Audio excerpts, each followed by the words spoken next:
are, ladies and gentlemen, on Cloud Kingdom. Down at the bottom left-hand corner of the map, we have our red Protoss player from the team Startale, winner of the last 2 games in a row. It is Parting.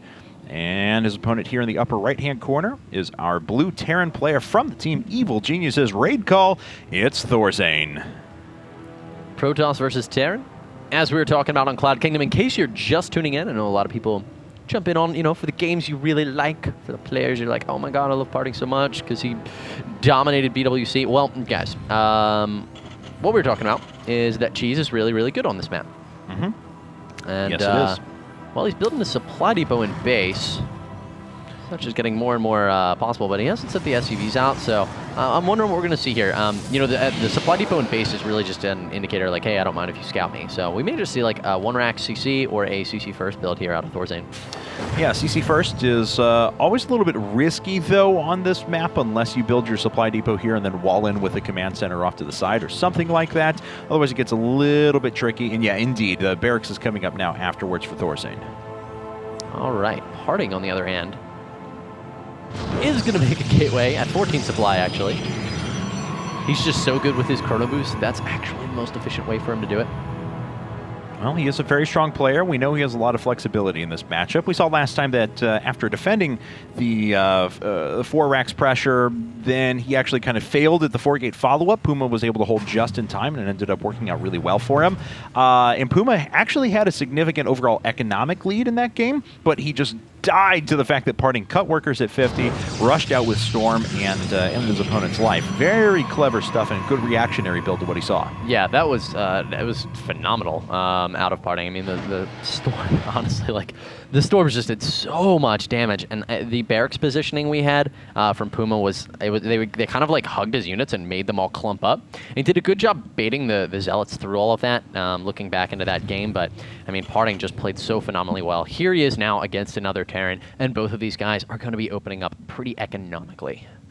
Yeah, it looks like the probe actually got vision of the SCV because of the watchtower, but not for the SCV. He is going to duck in here. He's going to see that relatively early Nexus. It was a pretty good read on Parting's part, too. A lot of times you'll see players go after, once they get in and they scout their opponent, they'll cut gas, they'll stop if they were going up to a cybernetic score, something like that. But it was a little bit later probe scout, Parting just deciding to go for that earlier Nexus before his cybernetic score anyway. Yeah, and, getting, as we said, really economical is what we're going to have from these 2 players. But it looks like Thorzane is going to finally be dropping down his refineries, getting his tech rolling a slight bit here. Parting is going to scout the exact timing of this, which is very, very nice for him.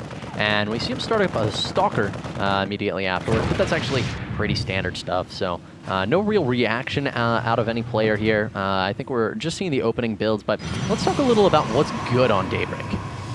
So, you mean Cloud Kingdom? Goodness. It's always Daybreak. It's always sitting Daybreak up so high, man. I told you, the eye level thing, and now I'm trying to... I was like, I'll talk about what's good on Daybreak if you want to, but I'd rather talk about what's good here on Cloud Kingdom. Okay, so Cloud Kingdom, it's really important to retain control of the center of the map. And if you can do that, then you control watchtowers, you have high ground, you can actually grab defenders' advantage despite the fact that your army is halfway across the map. So it's a really cool place to be, and you'll really want to get yourself in that position. Now, there's also really clever positioning in between the natural, the main, and the third here. With this high ground, you can actually pretty efficiently jump in there with drops, do some damage here, then drop right back down into the third, force an army to go all the way around the side. So I would expect some sort of Warp Prism and a lot of medevac shenanigans if this game stabilizes into the late game.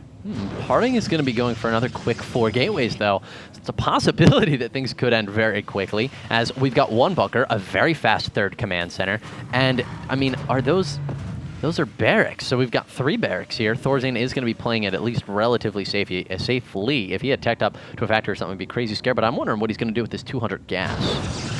Well, I would assume that we're going to see actually a factory here pretty soon. Engineering base also a possibility if he wants to invest into 2 more add-ons as well and continue to buffer that count. But the problem is he's playing towards the late game. He's only got 5 Marines on the map total, only 1 bunker here, and these 4 gates are now finishing up. Yeah, they are, Kevin. Sentries warping in, Stalkers, Zealots.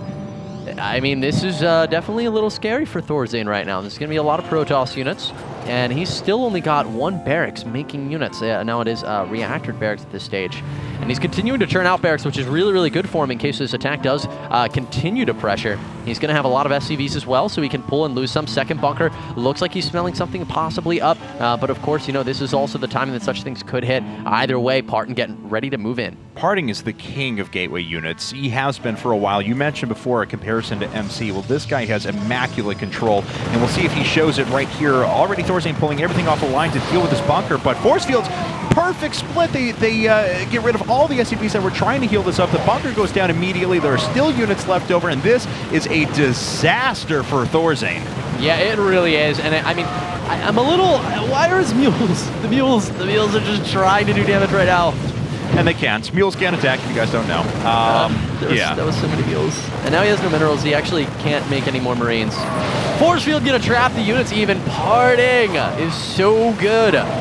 Thorzane trying to drop some more mules to get some more money. I think that was just frustration. I honestly think he's going to tap out here in a second. Don't want to call it over too early for our Terran player here, but this is obviously a risky position for those to be in. And it looks like Thorzane losing the last of a couple of units at the top of the ramp. GG's. Parting has now taken 3 games in a row from Evil Geniuses.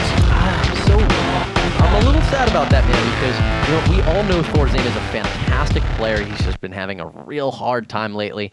And, you know, EG bringing him out here versus Parting, I thought maybe he had something ready to show us, and he probably did. Unfortunately, Parting is just going to throw a blanket over what show Thorzane was going to put on before it even gets started. Speaking of shows that are going to get put on, making his IPTL debut, the next player for Evil Geniuses is Jaedong. Jaedong, the Zerg player coming in now, the Brood War legend himself. How is he going to perform here against Startale Parting? Jaedong's style of play is awesome. A lot of the Kespa players, they kind of been like falling back on like old strategies, you know, using like, I don't know, obscure builds that haven't really been used much lately. But Jaedong's like, actually, why don't I just reinvent the game entirely? Now, of course, he does use staple builds. I mean, don't get me wrong, but he's like, actually, I'll just Nidus Worm and drop out a bunch of, he's drop out a bunch of queens. He's crazy, man. Jaedong's like so much fun to watch. Yeah, and now we're going to cast him here against Parting. And the map is actually going to be Daybreak, so we can talk about Daybreak in a second. I'm really happy at this moment. All right, guys, we're going to run to a commercial break. When we get back, it's time for game number 5. Evil Geniuses, Jaedong raid call coming in now to try and bring things back and salvage some hope for Team Evil Geniuses.